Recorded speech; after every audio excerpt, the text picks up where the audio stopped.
Symmetry. I love symmetry.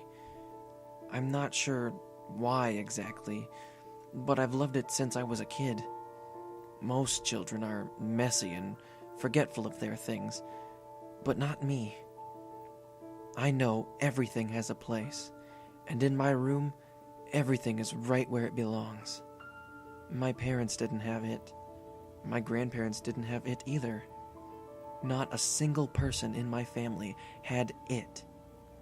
I've started referring to it as it because I truly believe it's a thing inside me. A stowaway that shouldn't be there, but lives inside me. It's a need, a desire, a longing to be perfect, and perfect on both sides. As an adult, I'm at the point where I can't live my life normally. I can't keep a job. Women don't stay with me because they can't handle it. Honestly, I don't even care when they leave. They're messy and they make things difficult. They roll over to my side of the bed instead of staying on their own. They leave dishes in one side of the sink and not the other. I can't work anymore, so when they leave for the day, I have to stay home and fix everything. It's a relief when they leave for good, but that feeling never lasts, though. Eventually, it comes back and finds something else that needs fixing. You might be asking, why would I seek out relationships to begin with if I can't stand them? Well, it's hard for me to sleep in the middle of the bed all night without moving. Other than the relationship problem, my life is pretty much in order.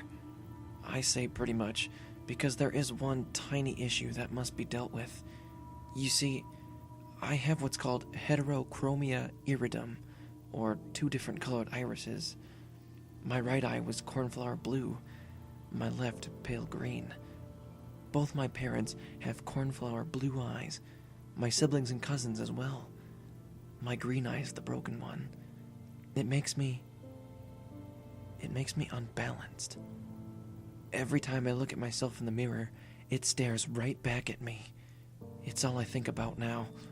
Everything is in its right place except my little green mistake. It didn't hurt at first when I dug the spoon under my eye. It didn't even hurt when I popped it out and it was hanging by my cheek. Was it shock that was keeping the pain away? Or was it it? I snipped the optic nerve and blotted the warm fluids that were streaming down my face.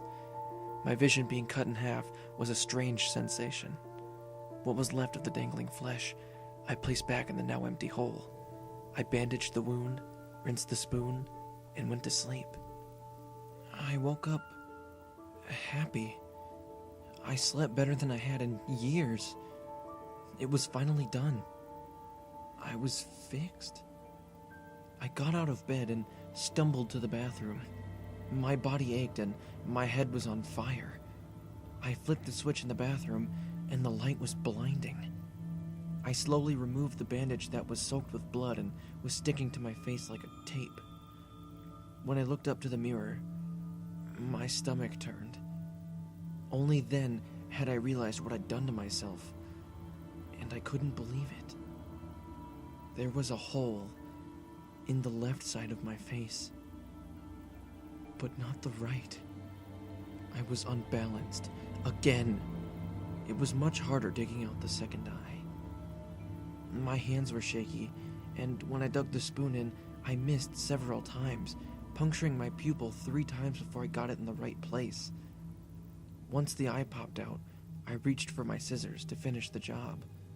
The blood from the previous night had dried on the blades, so the scissors didn't cut very well. You know when you were a kid in elementary school, and your teacher made you cut construction paper for art projects?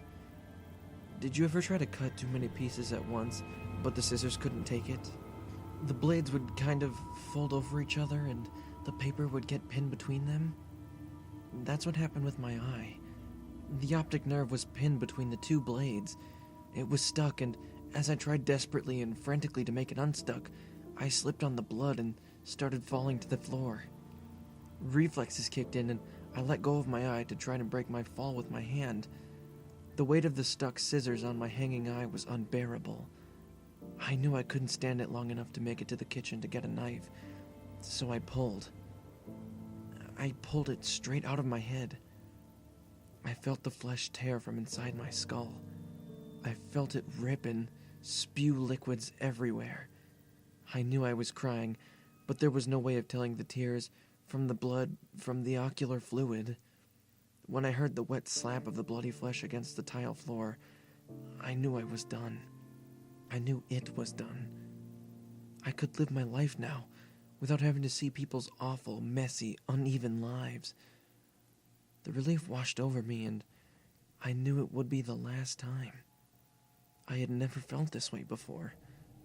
Never had this much hope. As I laid in my bathroom on that cold, wet, sticky tile, I smiled for the first time in years.